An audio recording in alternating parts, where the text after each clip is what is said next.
Alright, so the block is back from getting honed and cleaned and all of its ports washed out and everything. So we're putting in the main studs right now. Now if you're not going to use ARP studs, which these ones are the Genesis Coupe specific kit, and they're ARP 2000 studs. So you can look up the specs of those studs online or whatever you're going to do. But today, what I'm doing right now is I'm putting these in. So I've gone ahead and done all the other ones, and I left this one behind for you guys. And basically, when you take it out of the box, it's not specifically cleaned. So you want to wash it, and you want to run some shop cloth through the threads, and just get all the gunk out, and you'll start seeing that stuff. Okay, I've already done that to this.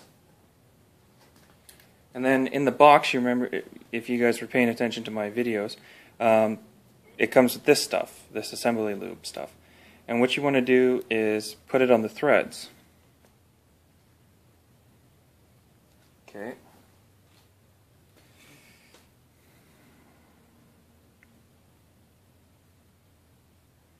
Now this assembly lube makes it so your threads, how do I put this? Your threads don't get stuck, I guess is the word to put it. It's so the threads slide softly as they're being installed.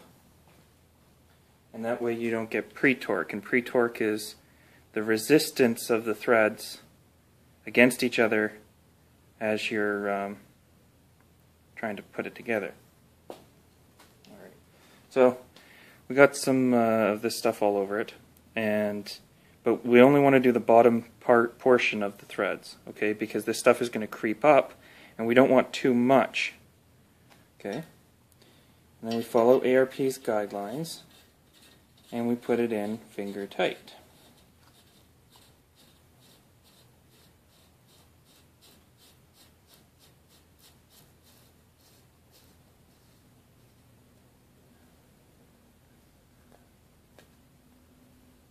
Alright, now this stud kit, let's come around here. Now if you're converting your block to studs, you'll notice that they have these little Allen key ports on them, and that is if you happen to have girly hands and can't tighten them in very well. The other thing is they're used for sinking the studs, and that's to set them to the bottom. If you're not familiar with sinking studs, then you're probably shouldn't be doing this. Which, you know, this isn't a how-to video, this is just basically me covering my engine build. But if you are doing it, make sure that those little Allen key spots are all facing up, okay?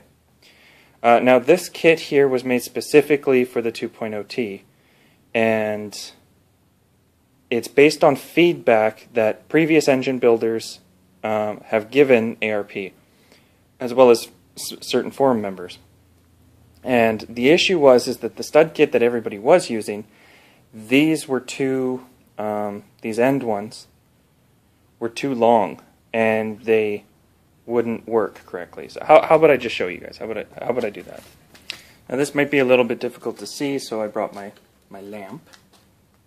Now this isn't sitting all the way down, just FYI. But you'll notice that these studs come really, really close to the top of the block. And maybe that's better. Yeah, really, really close to the top of the block. Now the previous stud kits that we were using, you had to chop the stud, okay?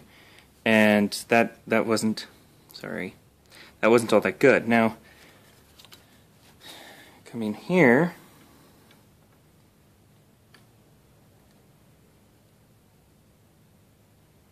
Not sure. Okay. You can see that those other studs don't have any clearance issues. They've got lots and lots and lots of room. But those rear studs, I'm not sure if you can see them from here, they're really, really tight. okay, like really tight. So that's what this new stud kit fixes, is that issue. All right, and next we'll be flipping the block around, and we will be doing the head studs, because I'm converting to a head stud instead of a bolt. Very, very important to note that if you're not familiar with any of the stuff that I'm talking about, you shouldn't be building your own engine. Just throwing that out there, you shouldn't be doing it. Because what I'm showing you guys is the very basics. I'm not going through everything that I'm doing. And if you're not familiar with building an engine, you really should contact someone like Pavel, who has experience with these, or any of the other engine builders that we've got in the community, and getting them to do it for you, because it's really, this isn't something that you should really play with if you don't know what you're doing. Now, I'm not a professional engine builder. I do not do this kind of stuff for a living. But I have built engines in the past, and all of them are still running, with the exception of one. And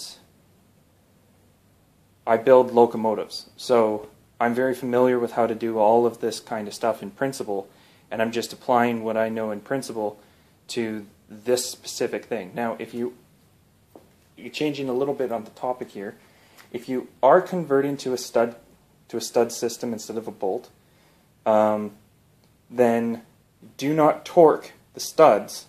According to ARP, you do not torque the studs and then torque the nut on top of it. You torque the nut on top of it, okay, at the very end, and that's what you set the torque to, okay? And you do the torquing in 3 increments, okay? So these ones are going to 75 foot-pounds. Now, you can use a bolt stretch gauge, and that's going to tell you how much the bolt has changed based on your torque, and that's the more precise way to do it. That's probably the most precise way to do it. But I'm only going to do that on my rod, on my rod bolts. I'm not going to do it on my mains, mostly because I'm lazy at this point. But doing it this way, with doing the proper pound changes and stepping it up in the correct fashion, you'll get fairly good results, pretty damn good results, if you're using the ARP torque fluid, okay?